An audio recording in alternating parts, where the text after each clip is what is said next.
Hello students, welcome to Janomax. Today class for 12th standard exercise 2.6 la first question பாருங்க. If z equal to x plus iy கொடுத்திருக்காங்க is a complex numbers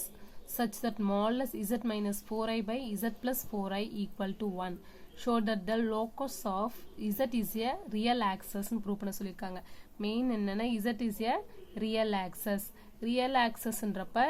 நம்மளுக்கு தெரியும் கிராஃப்ல x இல்லனா 0 y இல்லனா 0 ன்னு prove பண்ணாவே இது ஒரு ஆக்சஸ் ன்னு சொல்லலாம் ஓகேங்களா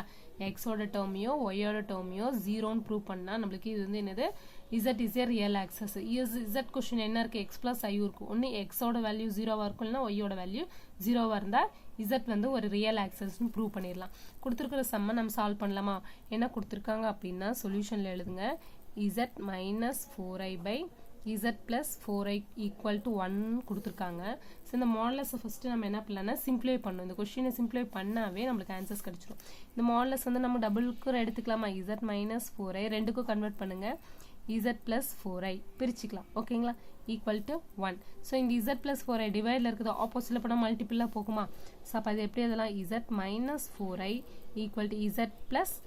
4i ஓகேங்களா சோ நமக்கு z minus 4i z plus 4i z ஓட வேல்யூஸ் क्वेश्चनல கொடுத்திருக்காங்க என்ன கொடுத்திருக்காங்க x plus iy ங்க கொண்டு சப்ஸ்டிட் பண்ணலாமா x plus iy minus 4i equal to x plus iy plus 4i ஓகேங்களா மாடுலஸ்க்குள்ள பாருங்க x plus iy x minus iy இருக்கு ஐட்டம்ஸ் ரெண்டு இருந்தா நம்ம என்ன சொல்லிருக்கோம் அது காமனா எழுதலாம் அப்படினு சொல்லிருக்கலாமா இப்போ x plus iy ரெண்டு இருக்கு சோ இதுல i காமனா வெளியில எடுத்துட்டா என்ன ஆகும் வெளியில எடுக்கலாம் நெக்ஸ்ட் இல்லனா இது எப்படி எழுதலாம் அப்படினா i into y minus 4 எப்படி எழுதலாம் y minus 4 சோ இதுல என்ன இருக்கும் y இருக்கும் இதுல 4 இருக்கும் நெக்ஸ்ட் இதுலயும் i காமனா வெளியில எடுத்துடலாமா i காமனா வெளியில எடுத்துட்டா y plus 4 இருக்கும் ஓகேங்களா பிரிச்சது புரியுதா i வெளிய எடுத்தா y இருக்கும் இதுல -4 இருக்கும் இதுல y இருக்கும் +4 இருக்கும் சோ இப்போ மாடுலஸ் டேர்முக்கு நம்ம x டேர்ம் y டேர்ம் இருக்கா சோ இப்போ மாடுலஸ் ரிமூவ் பண்ணா ஸ்கொயர் எடுக்கலாமா ஸ்கொயர் எடுத்தா என்ன ஆகும் மாடுலஸ்க்கு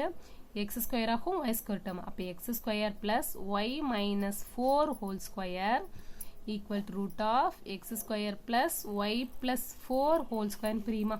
சோ இப்போ இது என்ன பண்ணலாம்னா x square termsக்கு x termsக்கு இருக்கு ஓகேங்களா take square root on both side எடுத்துக்கோங்க ஏன்னா நார்மலா என்னது both square எடுத்துருமா take square root on both side ரெண்டு சைடு என்ன பண்ணலாம் ஸ்கொயர் ரூட்டை காமனா எடுத்துட்டு என்ன ஆகும் ரிமைண்டர் இந்த வேல்யூ மட்டும் தான் இருக்கும் ரூட் கேன்சல் ஆயிடும் whole square equal to x square plus y plus 4 whole square ஆயிடும் ஓகேங்களா சோ இப்போ என்ன பண்ணலாம் இது a minus b whole square formula இது a plus b whole square formula வடிவில இருக்கா சோ இப்போ இத கன்வர்ட் பண்ணி பிரிச்சு எழுதலாம் அதுக்கு முன்னாடி x ஸ்கொயர் கேன்சல் பண்ணிக்கலாமா சோ ரெண்டு சைடு ஈக்குவல் கந்தான் இருக்க ரெண்டு சைடும் நம்பர்ஸ் ஆவது லெட்டர்ஸ் ஆவது சேமா இருக்கணும் அதனுடைய குறியும் சேமா இருக்கணும் பிளஸ் இருந்தா பிளஸ் இருக்கணும் மைனஸ் இருந்தா மைனஸ் இருக்கணும் இல்லனா இன்னொரு ஸ்டெப் என்ன பண்ணலாம்னா x ஸ்கொயர் அப்படியே வச்சிட்டு இதே ஆப்போசிட்ல எடுத்துட்டா -x ஸ்கொயர் ஆயிடும் அப்பயும் கேன்சல் ஆகும் சோ ஒரு ஸ்டெப் நம்ம ரிமூவ் பண்ணலாம் அப்படினா இப்படி ஸ்ட்ரைட்டா கேன்சல் பண்ணிக்கலாம் அது அப்படியே ஞாபகத்துக்கு வச்சுக்கோங்க இது a - b ஹோல் ஸ்கொயர் இருக்கா இப்போ a ஸ்கொயருக்கு பதிலா y ஸ்கொயர் -2ab பதிலா 8y 2ab 2 2s are 4 2 4s are 8y b square பண்ணா b ஸ்கொயருக்கு 16 சோ நெக்ஸ்ட் என்ன பண்ணலாம் இதுவும் a plus b whole square இருக்குது அப்ப a square plus 2ab 4 2s are 8 ya b ஸ்கொயருக்கு பதிலா 16 ஓகேங்களா சோ இப்போ என்ன பண்ணலாம்னா இது ஆப்போசிட்ல எடுத்துட்டு வந்தாலும் y ஸ்கொயர் கேன்சல் ஆகும் ஆப்போசிட்ல இருக்குறப்பயும் என்ன ஆகும் குறியும் சேமா இருக்கணும் நம்பர்ஸும் சேமா இருக்கும் அப்ப 16 கேன்சலா -8y இருக்கு இதுல என்ன இருக்கு +8y மைனஸும் ப்ளஸுமா இருக்கு அப்ப கேன்சல் ஆகாது இது ஆப்போசிட் தலங்க என்ன ஆகும் -8y = 0 வா சோ அப்ப 8y 16y = 0 நமக்கு y தான் வேணும் ஆப்போசிட்ல போனா என்ன ஆகும் டிவைட்ல போகும் அப்ப நமக்கு 0 ஆயிடும் ஆன்சர்ஸ் அப்ப y ஓட வேல்யூ 0 சோ ரூல் என்னன்னா இது வந்து ரியல் ஆக்சிஸ் ப்ரூவ் பண்றதுக்கு x ஓட வேல்யூவோ y ஓட வேல்யூவோ 0 ன்னு ப்ரூவ் பண்ணனும்னு சொல்லிருக்கோம் சோ நமக்கு என்ன கிடைச்சிருக்கு y கண்டிஷன்ஸ் 0 ன்னு கிடைச்சிருச்சு therefore the locus of z is the real axis so இந்த மாதிரி நீங்க क्वेश्चन எக்ஸாம்ல எழுதும்போது கண்டிப்பா ஸ்டெப் பை ஸ்டெப்பா போடுங்க அப்பதான் உங்களுக்கு ஃபுல் மார்க்ஸ்